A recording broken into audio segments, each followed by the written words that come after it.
Ano ha? Grabe naman. Grabe naman yan. Grabe naman yung ginagawa niyo. Kung message mo na lang po,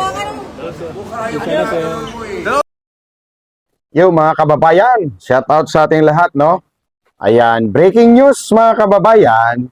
At ito ay BGMP na napak kay former Congressman Mike Defensor, mga kababayan. Galing po ito sa trial.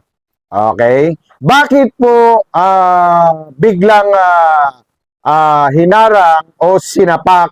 Dahil ayaw nilang pagsalitain itong si former Mike Defensor sa harap po na mga media, mga kababayan. Okay? Ito po, pakinggan nyo po ang mga sinasabi dito, mga kababayan. Or witnessan nyo na rin ito, mga kababayan, yung mga banat dito. Okay? Ayan po ha. Lakihan natin, mga kababayan. Okay? Lakihan natin. Ayan po ha. Pakinggan nyo, mga kababayan. At makikita nyo kung ano ang nangyayari dyan sa sandigan ng bayan. Sobra na ito, mga kababayan ha. Talagang matindi ang pinagagawa nila. Martial na ba? Ayaw magsasalita dahil dito ang sinasabi ay ang mga flood control scam o malita, tumatanggap ng malita ay wala pa, hindi pa po na parusahan. Ito po ang ayaw nila. Itong jail guard na ito,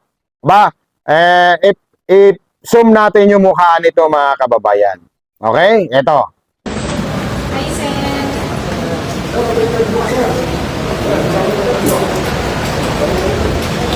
Ano ha?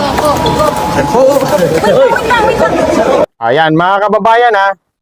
Sinapak, mga kababayan, itong si Mike Defensor ng jail guard, mga kababayan, dahil nagsalita ito sa harapan ng mga kamera ng media. Ay, jail guard ha. Ano bang ginagawa mo? Hindi ba kayo aware sa mga nangyayari, no? Itong mga iskandalo o itong mga pagnanakaw, pinagtatakpan nyo. Kayong nandyan sa BGMP, yun ang sakupan dyan sa Sandigang Bayan o dyan sa Quezon City, BGMP. Ayan. Good luck sa'yo. Kitang-kita ka kung paano ka nanapak. Tama ba? Dapat ang pagsasabakin nyo yung mga, yung mga nagnanakaw. Yung mga nagnanakaw sa gobyerno. Pero bakit? Pinoprotektahan nyo pa yung mga nagnanakaw sa gobyerno? Yung nagnakaw sa flood control, nakikita nyo naman na itong nangyayari ngayon. Kabilaan na po ang baha. Pero tahimik kayo. Kayo mga BGMP, mga jail guard, wala na rin kayo sa ayos. Eto, tuloy natin, mga kababayan, Grabe naman. Grabe naman yan. Grabe naman yung ginagawa niyo. Kung message mo na lang po, Ayan. So, 2 bisis na raw po ang pangharas ng mga taga BGMP. Hoy, BGMP! Dapat ang tulig sa inyo, yung mga nagnanakaw, ay yung mga sangkot sa flood control or sangkot sa malita. Yung pa talaga ang inaano nyo na walang kinalaman, kinasuhan ng nawala sa ayos. Hindi kumamkam ng pera ng gobyerno, pero ito pa ang kinasuhan.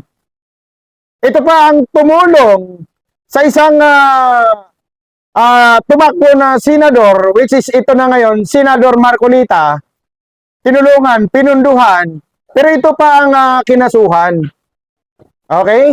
Ito, mga kababayan, makikita nyo dito, itong mukha na itong jail guard na ito, mga kababayan. Ayan, ispatan nyo itong jail guard na ito. Ito yung sumapak, mga kababayan. Ano ito? Ayan. Inutusan ba kayo? Ayan, Ayan, mga kababayan, ang sumapak. No? Ay baka pagdating ng araw, baka masapak ka rin eh. Okay. Ngayon, medyo ano ka pa ngayon. Pero tutugisin ka rin. No? Tutugisin ka rin dyan. O ano masasabi nyo dito mga kababayan? Etong pananapak ng jail guard na ito. Makikilala ka rin pagdating ng araw. Yung mukha mo, lolotang yan eh. At magpapaliwanag ka sa commander mo. Lalabas din yung pangalan mo. Tingnan natin mamaya, baka lalabas yan. Mga kababayan, palike and share ito mga kababayan dahil breaking news, danapak. Sinapak si Mike Defensor mga kababayan. Thank you so much mga kababayan.